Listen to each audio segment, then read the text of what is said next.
In this video, I am going to be self-aggrandizing, pretentious, and all of the synonyms. It's the reason I wore this shirt. Hi everyone, my name is Charlie, and apart from being in severe need of a shave, today I'm going to be talking about nothing in particular. Since I believe it's a hot topic on BookTube at the moment, indeed it's caused conversations at work, simply because of Jeremy Vine, I thought that I would add my tuppence worth, the dregs that you don't need in this conversation surrounding the censorship of Roald Dahl's books. Now, somebody on the radio yesterday commented and said, it's not censorship, it's editorial. Personally, the changes I've seen in terms of this topic aren't editorial at all, but considering they have courted controversy themselves for writing offensive things in the past, I can only imagine that this comes from a place of self-preservation as to actually having much by way of thought on the topic. Because no matter which way you look at it, it is censorship. Personally, I also don't have a horse in the race, considering I don't have children. But one thing as a child that I will tell you, my mother would tell you, I hated being patronised and I hated being condescended. And I can't help but feel like some of the editorial changes that have been made to Roald Dahl's work are incredibly condescending and patronising, and actually also remove the possibility to have conversations with your child about why we don't talk about people in a certain fashion anymore, whilst also showing opinions and thoughts about the past. Also, it's very much, whilst being censorship, it's people deciding what's offensive without actually knowing whether certain things can cause offence. They've decided something is offensive. And we've seen this happen in books before, where people have bought their own preconceived ideas about something and their prejudices and decided that the author was doing that, but then used it to denigrate an author. It's happened to me in the past. In An Heir to Murder, I said that a character was blonde. That is all I said, and a reviewer decided that they were going to bring up this fact as though I was being mean-spirited towards blonde people, going on with that whole, not trope, but the idea about blonde people that has been perpetuated for years, when in actual fact I was just stating the person's hair colour, but this reviewer had decided that I was denigrating blonde people. And unfortunately, I think that a lot of that has happened with this censoring of Roald Dahl's work. Sometimes it's completely taken away the voice of the author and turned it into this really twee 1950s style voice, which you'd expect from something like Watch with Mother, where you're supposed to give children this rose-tinted view of the world, forgetting that this was an author who was notably barbed and sarky in their work. And yes, I'm aware that these are children's books. These are children's books that I've gone back to as an adult and enjoyed a wave of nostalgia. If you're unable to read something and not recognise where there have been changes, like I read Virginia Woolf last month, and I pointed out certain things of racism in there. I've had not conversations necessarily, but commented and been of the converse opinion to this in the past, before recognising the censorship of work that really just freezes a discussion about what goes on in history. And then to get to the pretentious part, where I read from my own book, because I could see this happening a few years ago. And whilst I was reading this last night for the literally Doris read-along, I came to something I'd written, and I remember fearing something like this would occur. We live in a world where the audience must all be appeased. That comes from a longer quote, but I've noticed for a long while changes in terms of scripts, and this is not a conversation about diversity. This is a conversation where a lot of times nowadays readers are refusing to separate the author from the work, recognising that sometimes what an author writes is not an author's opinion. I'm not going to say that of Roald Dahl. We know what his opinions were. I think that we are very fast to decide that something is offensive nowadays. I'm not denying as well that there are people out there that will have felt a certain type of way about the works that they were reading as children. Personally, I felt exactly the same when I read a certain book series that was incredibly popular when I was a child, which really strove to denigrate fat kids, and I was a fat kid. I also happened to like the books. And I also recognised that that wasn't representative of me and who I was in fiction, nor was it meant to be. If you've never met the author and you've got no influence on the... It's a topic that could easily be muddied, but I just think that for anyone who says it isn't censorship, then they need to have a look at what it is. I'm also very interested in the idea that this is supposedly liberal people who were doing this. As a somewhat liberal person myself, it reminds me, and I mentioned this on Steve Donahue's video, it reminds me very much of Mary Whitehouse in the 70s and 80s, maybe the 60s as well, wanting to censor certain TV shows and have things rewritten because they didn't fall in with her views. Again, if we are doing this with Roald Dahl, do we continue to do it with Narnia because Susan and Lucy weren't allowed to go to war because they were women? That's just one example of children's fiction. There are many more where you can decide that certain adjectives and certain words are somehow offensive. It's just a minefield. It could become a train going off the rails very quickly, and it's something that I think needs putting a pin in and reconsidering, because as a lot of people have mentioned, Thought Please of 1984. I just mentioned, if we didn't like Mary Whitehouse doing it, why have we decided that it's okay because we're supposedly liberal doing it?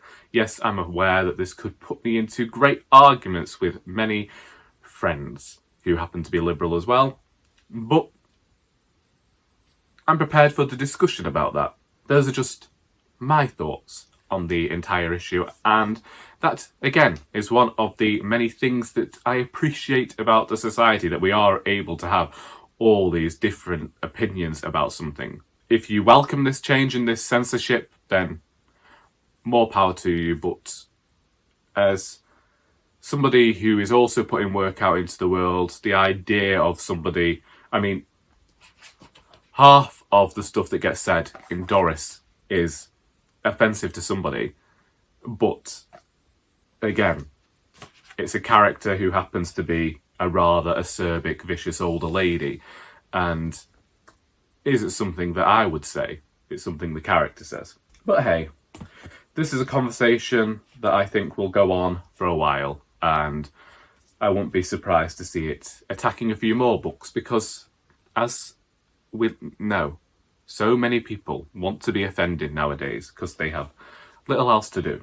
Now let's get on to the actual Woolgathering portion of this video. I haven't finished many books since last I spoke to you. I finished reading Indisputably Doris and Doris Ahoy, both written by me, both for the Literally Doris read-along, and there will be an announcement coming soon about our live show, and I'm certain it's happening on Friday the 3rd of March at 7:30 in the evening. That's UK time, but I will confirm with Charlie and we'll see. And the next book I finished was The Restaurant at the End of the Universe by Douglas Adams. This is the second book in the Hitchhiker's Guide to the Galaxy series. When I read the first book, I said I thought that it would work better on audiobook, and I was correct. Listening to Martin Freeman read this audiobook was a fantastic experience indeed. I am surprised by the number of accents this man can do. It really brought the humour to life, and I think it might be the way that I explore the other books in the series going forward. This one follows on from the first book. As the title would suggest, There's a restaurant at the end of the universe, and chaos ensues.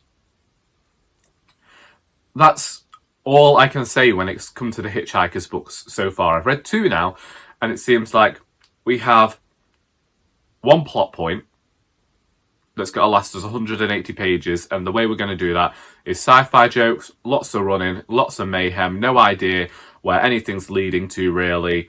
It's just a jumble of humorous anecdote after humorous anecdote until eventually we get to the end, and this constant search for the meaning of life, which at the moment is 42, and we just had a revelation about that in the final chapter of the second book. But as chaotic as it is, I'm still enjoying it. I find myself reminded of the early Terry Pratchett that I didn't necessarily enjoy so much because the plot wasn't such a heavy focus. The narrator has really managed to capture the essence of the book for me, so it has been a more pleasant reading experience, listening experience, I should say. Still reading The Demon Copperhead by Barbara Kingsolver. I'm now 300 pages in, and I am liking this book more than I did in the beginning, and taking it slowly with this one, just leaving Charlie to zoom on forth and finish the book last week, proved to be beneficial to my reading experience. It's now reminding me of what I like about Barbara Kingsolver. It's the way in which she manages to so artfully capture the voice of a character, so that you forget that the writer is not the narrator and you feel like you're being told this story. The voice is just so perfectly done. I am astounded by it. And in the beginning I wasn't, because as I said to you last week, I wanted to be reading Life After Life, and so I was going to constantly look down upon Demon Copperhead until I got that book out of the way. So I'm glad that I've waited and that I'm reading it now. And I'm reading it slowly, and I'm allowing myself that time to, if it gets a bit too dark for me to be reading about at the time, I've got tons of other books to be reading too, so I just move on to one of them and then I'm reading it daily. I'm just not reading tons of it. But I do think that it's one that when I get to the final 100 or so pages, I could just fly through them. I've actually ended up coming home with quite a few books from the charity shop this week. When I turned up on Friday, I started sorting through a donation, and for the most part, it was rags. For the most part, there was nothing in there that I could really sell. And then there was just this barely read copy of Born a Crime by Trevor Noah. Now, I saw a lot of people reading this book. I know that it's discussing South Africa and apartheid. Robert from Barter Hordes and another person whose name I've forgotten, and I'm sorry, said on Instagram that this is a really good audiobook, so that might be something to go to in future. I started reading it, and so far has impressed me in terms of the style of writing. It keeps me engaged as a reader. The author is definitely using dramatic irony from his own life and that literary technique to tell the story. And I am intrigued. It says on the back, Trevor Noah was born a crime. Not because he could answer back in 5 languages, not because his mother threw him out of the window of a moving car, not because he accidentally burnt down someone's house with a magnifying glass, not even because he took Hitler to a bar mitzvah, but because this was South Africa and his mother was black and his father was white. Then, a volunteer turned up on Friday with 2 books to lend to me. One of those was What They Do in the Dark by Amanda Coe. All I know about this book is that it's working class in the north of England and that she found this book disturbing. She said that there's something about one of the characters becoming an actor. I've heard that the author also wrote for the television show Shameless, which I used to like. So I'm hoping that as well as having some of that dark, disturbing nature in terms of prose, there's going to be something humorous and light in there as well. Disturbing, but humorous and light. And I got caught up then because I saw this on the back saying, combines cosy nostalgia with rumbles of apprehension. Something awful's going to happen, but it's not clear what. And then the same volunteer was gifted this book and decided to share it with me because she found the stories in here weird And she says it caused her to question whether she actually likes short stories as a form, because she's always said that she likes short stories, but this one and others she's reading recently of modern short stories are making her question that. And that is You Will Never Be Forgotten by Mary South. An architect draws questionable inspiration from her daughter's birth defect. A content moderator for the world's biggest search engine turns from stalking her rapist online to following him in real life. A wounded mother raises the second incarnation of her child. The stories in You Will Never Be Forgotten explore how technology can both collapse our relationships from within and provide opportunities for genuine connection. I'm writing a book, supposedly, and when I write, I tend to go towards shorter books and shorter fiction. So short stories and poems are what I tend to lean towards when I'm writing a book.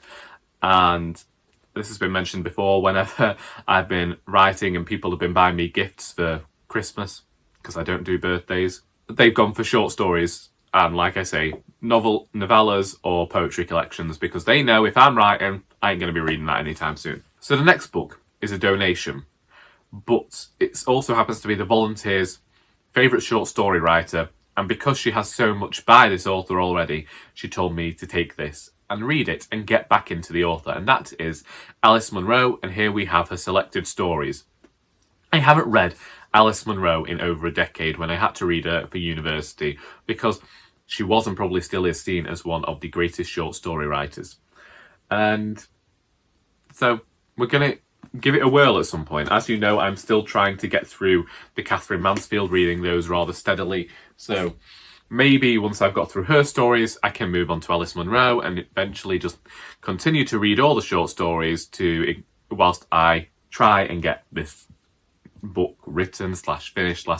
I saw that somebody had written 5 books over 3 years last night, and that left me disheartened, because I've written 5 books over 10 years. Then this book was going in the rags, and it's the only Rachel Joyce that I haven't read, which is Perfect. And I'm reading the blurb again because some people hate that. I know you all hate that, but personally, I can't be bothered reading them and trying to do this as some sort of comprehension quiz of me just saying what's on the back here, but in a different sentence. Summer 1972. In the claustrophobic heat, 11-year-old Byron and his friend begin Operation Perfect, a hapless mission to rescue Byron's mother from impending crisis. Winter, present day. As frost creeps across the moor, Jim cleans tables in the local cafe, a solitary figure struggling with OCD. His job is a relief from the rituals that govern his nights. Little would seem to connect them, but 2 seconds can change everything. And if your world can be shattered in an instant, can time also put it right? One of the things that I have liked about all of the Rachel Joyce that I've read is that we are often reading about figures who seem to be isolated in some way. And because she's written for radio before, she just captures language and the rhythm of sentences, that cadence, beautifully. So I'm looking forward to this. And finally, a book I'd never heard of before is The Sound of Things Falling by Juan Gabriel Vasquez, I can't pronounce that one. But this does have a translator who is Anne McLean. In the city of Bogota, young lawyer Antonio Yamara reads an article about a hippo that escaped from a derelict zoo once owned by the legendary Colombian drug kingpin Pablo Escobar. The article transports Antonio to the time when the war between Escobar's Medellin cartel and government forces played out violently in the streets and in the skies above. Back then, Antonio witnessed a friend's murder, an event that haunts him still. As he investigates, he discovers the many ways in which his own life and the lives of his friend's family have been shaped by his country's recent violent past.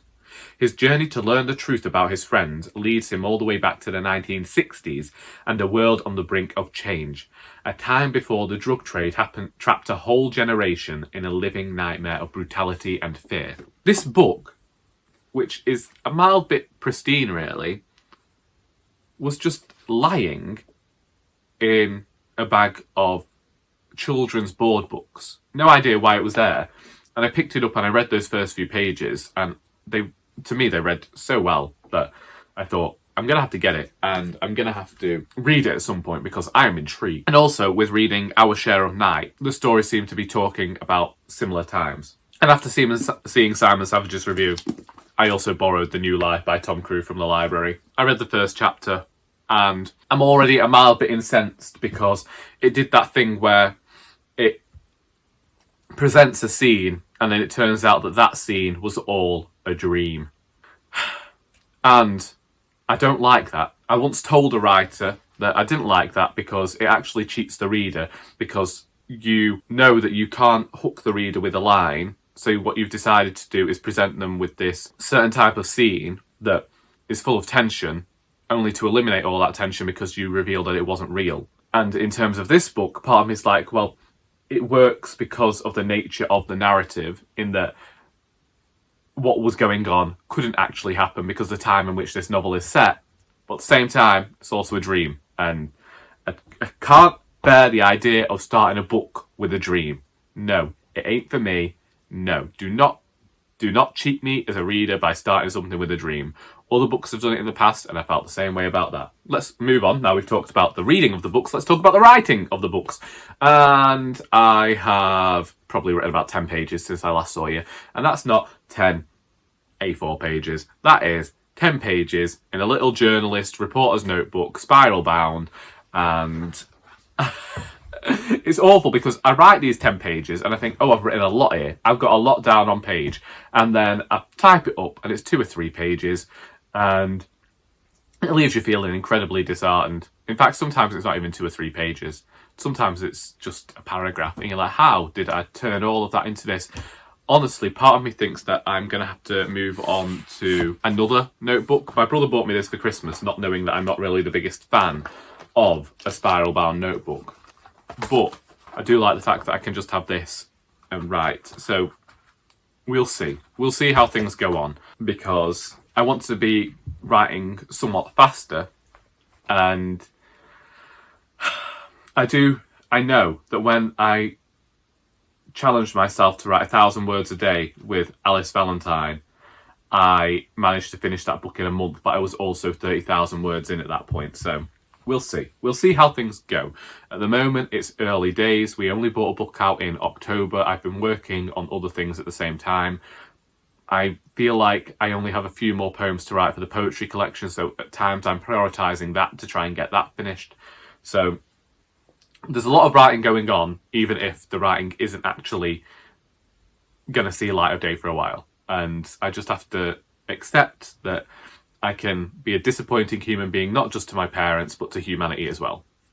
And then in terms of television, I've not watched anything new. I started rewatching Dinner Ladies again, simply because I like to watch something whilst I'm having my tea and my dad's got Heartbeat on in the background.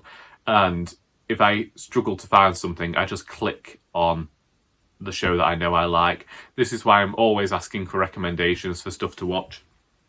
The volunteer who loaned me those books recently got into watching Breaking Bad. She says it's taken over her life and has told me that I ought to try it again, because I thought I'd only watched 2 episodes. I've looked and I actually watched 3, which means it's already had 3 hours of my life. I would have to rewatch them if I was going back into it. I don't know whether that's a TV show for me. Sometimes I think it is because somebody described it as a neo-Western. At other times I think that it's completely outside the realms of what I like. Now, last week, you might recall me mentioning about how reading hefty books such as Demon Copperhead and Our Share of Night wasn't happening because my wrists were still in a lot of pain.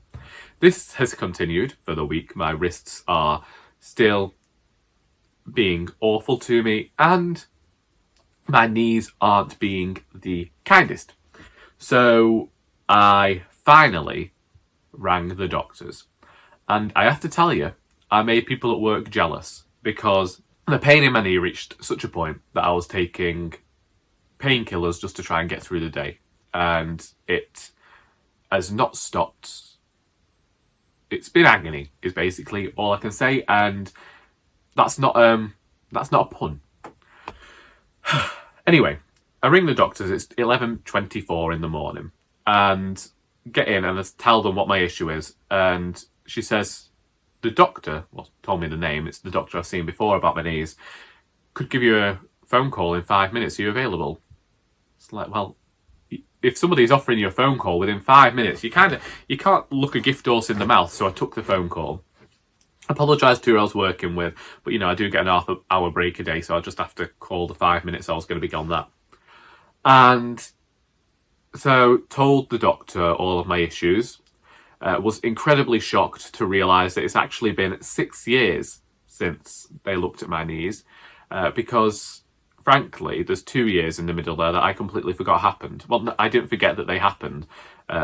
They just there was no way that I could get to the doctors. So anyway, spoke to the doctor, and I'm getting given painkillers, stronger ones than I have been taking, which I don't really like. I don't like the idea of painkillers, especially when I'm reading books about the opioid crisis and knowing what painkillers have done to me in the past. But at this point, it's I think, a bit of a necessity. And we have arranged 2 x-rays. Well, x-rays on each knee. Because whilst I might be having more pain in one knee than the other, and one knee might be not functioning the way it's supposed to, last time, whenever something goes wrong with my body, it seems to also affect the other side. So we're just going to x-ray them both, see how far the bone has worn away since I first went 6 years ago. I did point out my weight loss.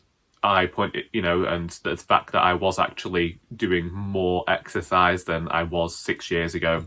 X-rays, whenever they happen, I don't know how this works. I imagine I'm going to get a letter in the post to organise it. And then we decide, we look at stuff. Could it be, is it an issue that needs fixing immediately? I mean, personally, for me, I'd like it fixed sooner rather than later. Is it something that's going to require an operation? Is it going to be... And then obviously you get into the realms of what sort of surgery would be required to fix it. But we've begun the process of seeing how badly my knee bones have worn away, and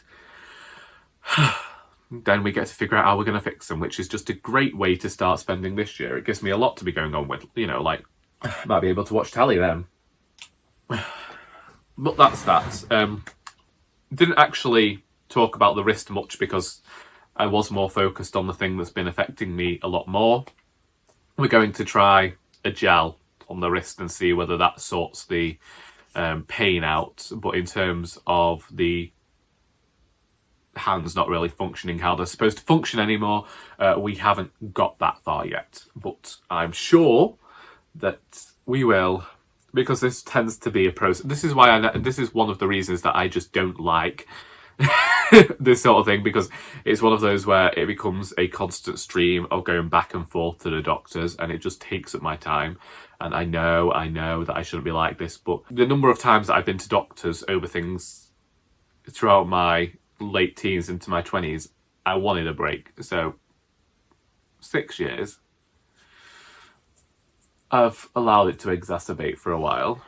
So we'll see what's going on inside my knees. If there's any bone left there, actually, that'd be fun. If there's only a tiny bit, you could take it out. I could turn it into a pendant. Not that I wear jewellery. I don't. It's like when you wear glasses and then you can still feel them on your nose afterwards. It's one of the reasons I was glad to give up glasses, although I might need them again. But that's a tale for another day. I think that's me week. I haven't watched any films. Music-wise, I've listened to it. And obviously, I listened to Pink's new album and found myself, in some cases, reminded of her earlier work. And the first album that I ever listened to by her was called I'm Not Dead. And one of the tracks on that was called Runaway. And I thought, has she repeated that track here?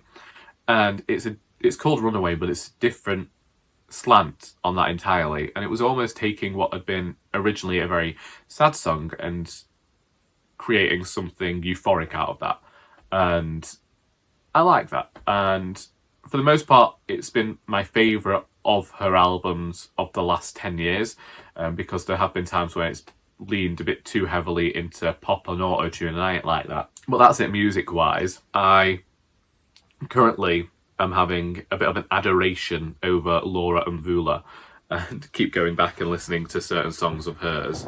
You Work For Me and Phenomenal Woman being the two that I am very much liking at the moment. It really making the most out of my Spotify free 3 months, I can tell you.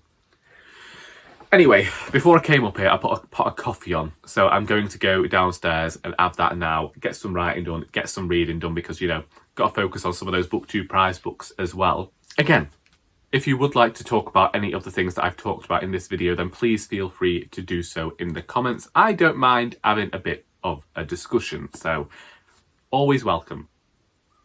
That's all I say. We just don't invite anger into these spaces. Okay, thank you. I hope that you got something out of this video. If you recommend any of the books that I've mentioned today as well, then feel free to tell me which ones I ought to prioritise. Because